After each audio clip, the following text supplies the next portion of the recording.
Napansin ba ninyo mga kaibigan na bumalik itong mga Duterte camp sa kanilang galaw ngayon at panawagang Marcos resign? Paulit, tatlo lang naman yan eh. Marcos resign, people power, or impeachment. Ay yung pong Marcos resign at saka people power rally nila, paulit-ulit na lang walang nangyari. Nag-try silang mag-file ng impeachment, wala rin nangyari kasi walang nag-endorse na congressman. Pangalawa, late silang nag-file. Naunahan sila ng number 1, number 2. Kaya garbage ang inabot ng kanilang reklamo. Yun po yung nangyari. Dahil hindi na ho tinanggap at hindi na tatanggap ang Kongreso ng panibagong impeachment dahil na-endorse na ng Speaker ang 1 and 2 dyan ho sa Committee on Justice. Ngayon, nagbalik sila sa campaign panawagang resign.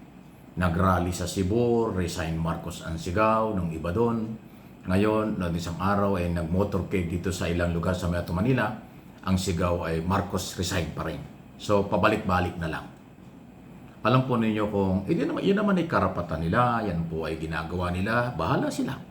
Mga Duterte supporters na mga politikong hindi nagkapwesto sa gobyerno, mga politiko't negosyanteng nawala ang negosyo, nabawasan ang negosyo, mga politikong dating kaalyado ng Duterte administration ang naglilid po nitong mga galawang ito. Pero ito naman ay aking sariling opinion, interpretation sa nangyayari. Walang personalan, issue lang po. Lahat tayo entitled sa opinion. Sa tingin ko, nararamdaman itong Duterte camp na hindi talaga sila sigurado na manalo si Sara sa eleksyon sa 2028. Alam niyo kung bakit? Kasi kung alam nila na katulad ng kailang sinasabing hindi matatalo si Sara Duterte, ay bakit kinakailangan pa nilang tanggalin si Marcos ngayon? Ay di hintay na lang nila yung eleksyon. Total 2 taon na lang, eleksyon na lang. Eleksyon na. Kaysa maghihirap pa. Di ba? Ay kung kung sigurado silang mananalo si Sara, ay di maghintay na lang kayo, maayos pa. Kung susuportahan kayo ng tao, yan ang magiging presidente. Kung yan ang inyong paniniwala. Di ba? Eleksyon, naaayon sa batas. Ayun kung people power, resign, wala talaga eh. Hindi ho tatanggapin at hindi susuportahan ng taong bayan. So sa akin pong opinion, alam nitong Duterte camp, pasintabi na po, na mahihirapan talaga din si Sara sa eleksyon sa Mayo ng 2028. Dahil posible nga po na may makalaban siya na susuportahan ng taong bayan. Matino, walang record ng korupsyon, may malawak na programa para sa taong bayan, national security, foreign policy, at West Philippine Sea issue, at marami pang iba. Kumpara kay Sara Duterte na wala naman tayong narinig kung anong agenda. Ang agenda lang nila, mag-take over na, mang-agaw na. Kasi nga, sa tingin ko, alam nilang mahihirapan sila nang makumbinsi ang taong bayan sa eleksyon sa 2028 na si Sara ay suportahan. Dahil lutang na lutang, kitang-kita sa mga interview, pananalita ni Sara Duterte ang kanyang kakayanan. Samantalang itong pwedeng administration candidate o magkaroon ng coalition sa pagitan ng Piklawan-Dilawan Liberal Party at Marcos Group, abay alam nilang malakas yan pag nagsanib yan. Huwag nating kalimutan yung Liberal Party, Piklawan-Dilawan ni Leni Robredo. Kahit na si Leni hindi tumakbo, nandyan pa yan, solid pa yan. Milyon-milyon po yan, kasama ang maraming personality, showbiz at iba pa. Nandyan yan. Hindi naman yan sasama sa mga Duterte.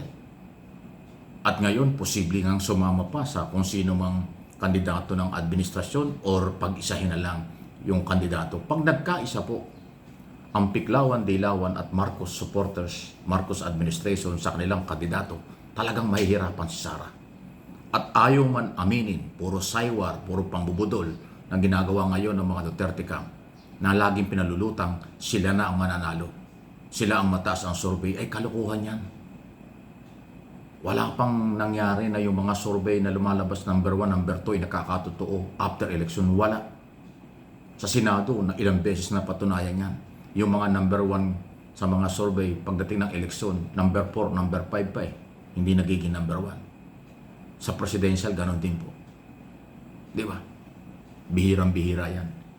Yan conforme sa kakayanan. Alam nyo, malayong malayo po kasi ang personalidad ni dating Pangulong Rodrigo Roa Duterte nung ito ay mayor at tumakbong presidente ng 2016 kumpara dito ngayon kay Sara Duterte. Vice President na siya.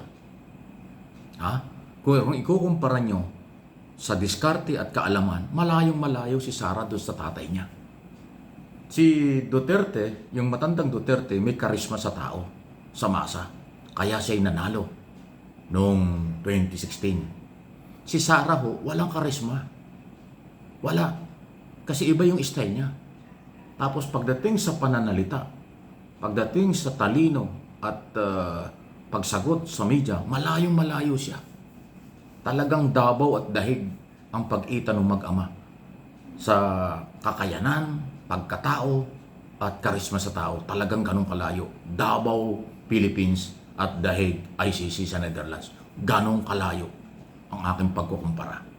Kaya, balikan ko, alam ito ng mga Duterte camp, ayaw lang aminin in public. Dahil kanilang patuloy na ini-establish at kinukondisyon ng taong bayan, si Sara ang pinakamalakas, sila ang mananalo. Kung ganyan ang inyong paniniwala, di maghintay na lang kayo ng eleksyon. Walang gastos, walang pagod. Kung kayo mananalo. Pero bakit from day one until now, patuloy ang inyong panawagang mag-resign, tanggalin, or anumang karasan, mawala si Pangulong Marcos? Kahit buhay pa at malakas ang katawan, binabalitaan nyo patay na at mahina na. Kasi nga, desperado kayo. Alam nyo na kapag si Sara o si Marcos ay umalis, si Sara umupo, malaki ang tsansang manalo siya sa eleksyon sa 2028 kung siya ay magiging acting president o makakaupo ngayon. Pero kung hindi, ay talagang dadaan sa butas ng karayom. Madilim pa sa sabaw ng pusit ang pagdadaanan ni Sara pag nakatapat yan at nakakita ang gobyerno ng malakas na kandidato panlaban sa kanya na mayroong sapat na kaalaman, kakayanan, talino at mayroong malawak na programa. Kasi sa eleksyon po, programa, plataforma ang pagbabasihan. Sawang-sawa na ang tao sa kasikatan, sa pera, at saka pamilya. Maniwala kayo. Itong Liberal Party, pag nakipag-ugnayan sa administration, o kaya itong Liberal Party candidate ay tutulungan ng Marcos administration, matindi po ang dating niya. Maniwala kayo. Okay? Kaya yun yung mga nangyayari ngayon. Yan ay aking sariling opinion, interpretation, dahil meron tayong pinamuhukutan. Okay? Kung merong negative comment o reaksyon, ay galing yan sa mga troll at baser nila. Dahil hindi sila tatanggap ng ganyang kansing paliwanag. Kasi sila ay nabudol na. Sila ay nakondisyon na ang kaisipan na si Sara ang susunod na Pangulo. Kahit malabong mangyari. Pag ang pinagbasihan ay kakayanan at kaalaman. Please like and share. For information, for education only ang ating mga topic.